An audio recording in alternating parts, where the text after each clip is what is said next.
नमस्कार, मैं हूं कोमल शर्मा और आप देख रहे हैं न्यूज 21। देश की राजनीति इन दिनों लगातार गर्माती नजर आई।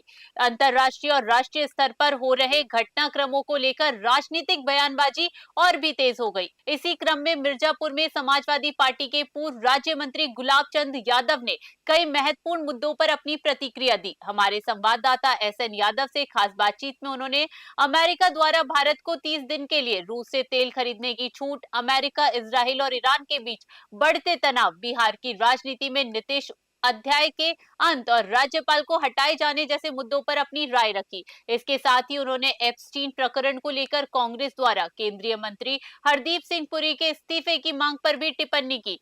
मिर्जापुर से संवाददाता SN यादव की खास रिपोर्ट।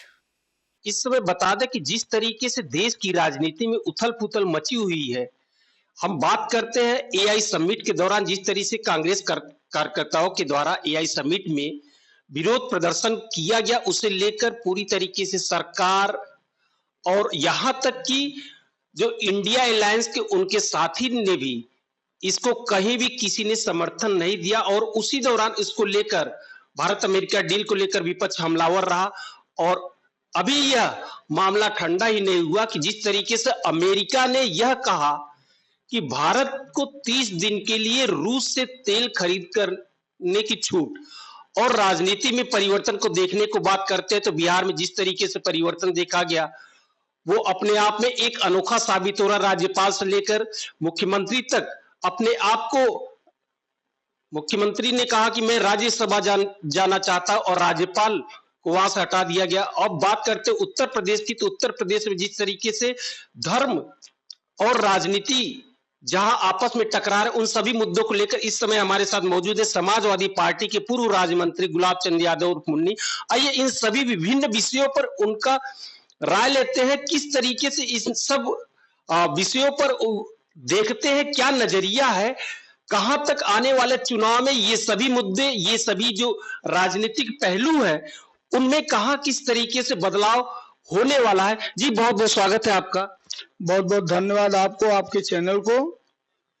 जी मंत्री जी, जिस तरीके से एआई समिट के बाद से कांग्रेस के जो यूथ कार्यकर्ताओं ने जो भी विरोध प्रदर्शन किया, सही किया गलत किया, आपने नहीं सपोर्ट किया, इस समय अमेरिका ने जो भारत को एक छूट दिया कि 30 दिन से भारत रसिया से तेल खरीद सकता है, तो उसको लेकर विपक्ष काफी हमलावर, किस तरीके से देखते हैं इसे? नहीं, जो अमेरिका ने कहा, अमेरिकी राष्ट्रपति ने कहा कि हम आपको 30 दिन का छूट देते हैं कि आप रूस से तेल खरीद सकते हैं। रूस, मैं ये कहना चाहता हूं कि रूस आज से नहीं, हम जब से वो समय तब से रूस आपकी मदद करता था। आप जो भी व्यापार करते थे रूस से करते थे, अमेरिका से नहीं। तो अमेरिका अब हमारे देश के प्रधानमंत्री को, हमारे देश के लोगों को ये बताएगा कि आप कहां से तेल खरीदेंगे और कितने दिन तक खरीदेंगे।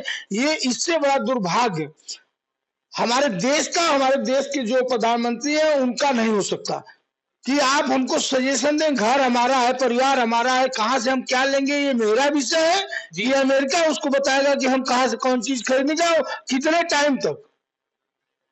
ये अमेरिका का जो कूटनीति, दोहरी नीति, हमारे देश के जो सत्ता में बैठे लोग हैं उनको ये नहीं समझ में आ रहा है कि ये पूरी दुनिया में इसका संदेश क्या जा रहा है। हमें के लोग क्या समझते हैं, हमें लोग विश्व गुरु का हम डंका पीट रहे हैं, विश्व गुरु विश्व गुरु। और एक देश हमको थोप रहा है, जबरदस्ती कर रहा है कि आप 30 दिन तक का तेल खरीदेंगे रूस से, उसके बाद हम तय करेंगे कि आपको क्या करना है क्या नहीं करना है। ये दुनिया नहीं देख रही है। आप कहाँ हैं विश्व गुरु? एक देश आपको चाहे धमका के, चाहे चमका के, चाहे किस प्रकार से आपको एकदम डरवा के थोप रहा है कि नहीं आप लेंगे इतना, वहां से लेंगे, रूस से लेंगे। और उसके बाद जो 50% टैरिफ किया था, कौन सी डील ऐसी 18% हो गया। हमारे राष्ट्रीय अध्यक्ष आदरणीय अखिलेश यादव बार बार कहते थे, जब इनकी डील नहीं थी तब भी कहते थे कि अभी अमेरिका के दबाव में हमारे प्रधानमंत्री क्या क्या बेच देंगे, क्या क्या सौदा करेंगे कि गेहूं आएगा, चावल आएगा, दूध आएगी, सब्जी आएगी। सब जब वहीं से आएगा तो मेरे देश का किसान, छोटा किसान हो चाहे बड़ा, वो क्या करेगा? उसका देश की दोहरी नीति जो है हमारे प्रधानमंत्री और भाजपा के लोग जो कर रहे हैं, तमाम सरकारें बनी, कांग्रेस की बनी, विपक्ष की बनी, भाजपा की बनी, मगर ऐसा कभी नहीं हुआ था कि कोई देश हमें जबरदस्ती थोपे कि आप ये करो। मंत्री, जिस तरीके से इस समय देख रहे हैं कि वर्ल्ड वार 3 की नौबत आ गई है और सारे देश, कई देशों की बात करते हैं तो लोग कोई विपक्ष में है, कोई पक्ष में, सही गलत बोल रहा है, लेकिन भारत के प्रधानमंत्री अभी तक इस युद्ध को लेकर कोई स्टैंड नहीं ले रहे, क्या कहेंगे? अब हम अपने प्रधानमंत्री को क्या बोले, पूरा देश देख रहा है, पूरी दुनिया देख रही है कि चाहे रूस हो, चाइना हो, जो भी देश है, छोटे हो बड़े हो, किसी न किसी पक्ष में बोल रहा है कि युद्ध अच्छा हो रहा है या खराब हो रहा है, जबर हो रहा है, गलत हो रहा है, सही हो रहा है, मगर कुछ ना कुछ बोल रहा है। हमारे प्रधानमंत्री किस उसमें पड़े हैं दुविधा में कि न इधर बोल रहे हैं न उधर बोल रहे हैं, या उनकी क्या बात हुई है विदेश नीति के माध्यम से, जो उनके लोग हैं, विदेश मंत्री हैं, रक्षा मंत्री हैं, गृह मंत्री हैं, प्रधानमंत्री जी को क्या सजेशन दिए कि वो कुछ नहीं बोल रहे, एकदम चुप है। अभी तो बार बार कह रहे थे कि हमारे देश का प्रधानमंत्री गूंगा है, और बाद में जब आप प्रधानमंत्री बने तो दुनिया कह रही थी कि हमारा प्रधानमंत्री बहुत बोलता है। तो अब कहाँ गई आपकी बोलती, बंद हो गई? आप क्यों नहीं बोल रहे इस पे? जो भी बोलना बोलिए, चाहे गलत हो रहा है युद्ध या सही हो रहा है, कुछ तो बोलिए। तो कुछ क्यों बोलेंगे? वो जो अमेरिका का राष्ट्रपति पता नहीं क्या इनको समझाया है या डरवाया है या धमकाया है, चुप है। ईरान हमारे ये एक और प्रकरण आ रहा था, कांग्रेस के जो प्रवक्ता बार बार कह रहे हैं कि एपस्टीन फाइल में हरदीप पुरी का जो नाम आ रहा है, तो उसको लेकर वो भी बार बार विपक्ष हमलावर हो रहा है कि हरदीप पुरी को इस्तीफा देना चाहिए। इस प्रकरण को किस तरीके से आप देखते हैं? नहीं, देखिए, जो कांग्रेस कह रहे थे सही, उसको तो बाद में ये लोग चिल्ला चिल्ला के कह देते हैं ना, गलत है गलत है, कांग्रेस तो गुमराह करे, देश की जनता को गुमराह करे। कौन गुमराह हो रहा है? पढ़े लिखे लोग हैं जिनको बोलने की आजादी, उन्हें बोलने नहीं दिया जा रहा है। जो लोग बोलते हैं उनके ऊपर मुकदमा, या तो फिर ईडी सीबीआई का छापा मरवा दे रहे। तो आदमी जान के भी या चाह के भी नहीं बोल रहा है कि जाने दीजिए कौन बवाले पड़े।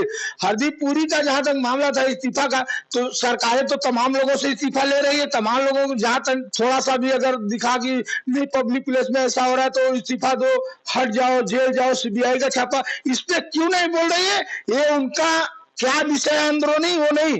मगर जब कांग्रेस लोकसभा में उठा रही है, बाहर उठा रहे, तो उनको लग रहा है कि कांग्रेस स्ट्रांग हो रही है, इसलिए इसको और दबाइए, ये करिए। तो यूथ दबने वाला नहीं है, चाहे किसी दल का हो। मंत्री जी, जिस तरीके से बिहार की राजनीति में उठापटक हलचल देखा जा रहा है, नीतीश कुमार राज्यसभा जाने की ओर अग्रसर है, वहां के राज्यपाल को हटाया गया, क्या लग रहा है कि बिहार की राजनीति में किस तरीके से ये मोड़ आया, उसके पीछे क्या, किस तरीके का आप रणनीति देख रहे हैं? बिहार जब चुनाव हो रहा था विधानसभा का, हम तो धन्यवाद देंगे अपने राष्ट्रीय अध्यक्ष माननीय अखिलेश यादव जी को, जिन्होंने चुनाव होने से पहले ही कह दिया कि बीजेपी किसी की नहीं है। वो नीतीश कुमार को आगे करके वोट ले लेगी, उसके बाद इन्हें मुख्यमंत्री बनाने के बाद हटा देगी। उन्होंने कहा कि हम तो आपको प्रधानमंत्री बना रहे हैं, ये आपको मुख्यमंत्री भी रहने नहीं देंगे। और हमारे राष्ट्रीय अध्यक्ष जी की बात सत्य हुई और वही आज हो रहा है। नीतीश कुमार को अगर राज्यसभा वो बयान दे रहे कि हमारी इच्छा थी, तो इच्छा तो आपकी थी तो राज्यसभा आप कभी भी जा सकते थे। जब ऐसा मोड़ आया तभी आप राज्यसभा जा रहे हैं एकाएक। इससे पहले भी तमाम, और आपके पास विधायक की संख्या वाले, आप अपने बल पे जा सकते थे, कोई जरूरी थोड़ी था। नहीं, जो दबाव दिया, प्रेशर दिया, तो वहां भी वो भी घुट घुट के जी रहे हैं, नीतीश कुमार भी। अब कारण जो अंदरूनी है, क्या कहा था उन्होंने? यही कहा ना कि हमको नहाने जाना है तो आप रोक दे भीड़। तो ये तो आप सालिता से भी कह सकते थे कि महाराज जी देखिए भीड़ ज्यादा है, आप थोड़ा या तो समय रुक के जाइए, या तो थोड़ा थोड़ा करके जाइए, स्नान सब कर रहे कर ले। मगर जो अपमान उनको आप पूरे हिंदुस्तान में और यहाँ तक कि देश के बाहर भी आप हिंदुत्व का झंडा गाड़ रहे हैं, तो क्या ये आप बता सकते हैं शंकराचार्य जी हिंदू नहीं है? जी, वो हिंदू नहीं है, पूरा देश मान रहा है उनको, शंकराचार्य हिंदू है। अब आप उनसे सवाल कर रहे हो, आप सर्टिफिकेट मांगोगे किसी का? आपके कॉलेज में क्या वो पढ़ के गए, स्कूल में पढ़ के गए हैं क्या कि आप सर्टिफिकेट दे रहे हो? पूरा देश मान रहा है कि वो शंकराचार्य है ना जी, तो है और रहेंगे। हमारे राष्ट्रीय अध्यक्ष जी ने बार बार कहा कि भाई ये तो धर्म का अपमान है, शंकराचार्य का अपमान तो है ये है, मगर उसमें धर्म का भी तो अपमान है। जो भी धर्म को मानने वाले लोग हैं उन सब का अपमान है, पूरे हिंदुस्तान का अपमान है। और आप मुख्यमंत्री हैं, योगी हैं, तो उन्होंने कौन सा गलत कहा कि आप साबित करो ना कि आप हिंदू कौन से हो। भाई हमारा प्रमाण पत्र मांग रहे हो, आप तो दोगे इसलिए कि आप सत्ता में हो और आप सबल हो, इसलिए आपको कोई कुछ नहीं कहेगा, आप प्रमाण पत्र मत दीजिए। मगर जो देश सेवा कर रहा है, लोगों की भलाई के लिए रोज दुआएं कर रहा है, उसका प्रमाण पत्र आपको चाहिए।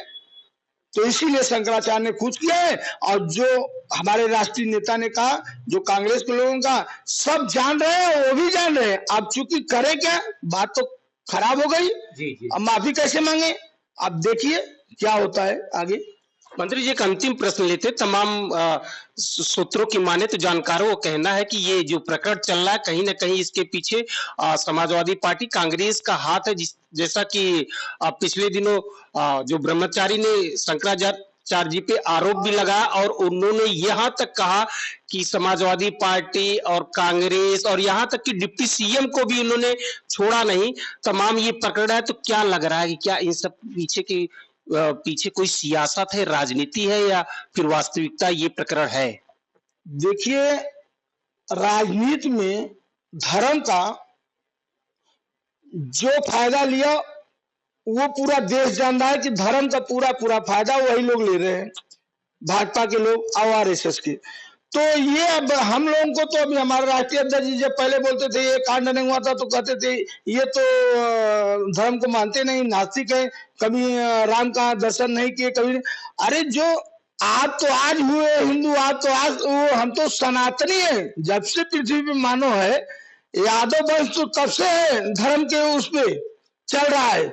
आज आपको लग रहा है ना, ठीक है, हमारे लोग उस समय सामाजिक ताना बुना कुछ ऐसा था कि वो मेहनत मजदूरी करते थे, पढ़े लिखे ज्यादा नहीं। तो आप लोग पढ़े लिखे, तो आपने लिख दिया हमसे ज्यादा सनातनी आप हैं कि हमसे ज्यादा हिंदू हैं।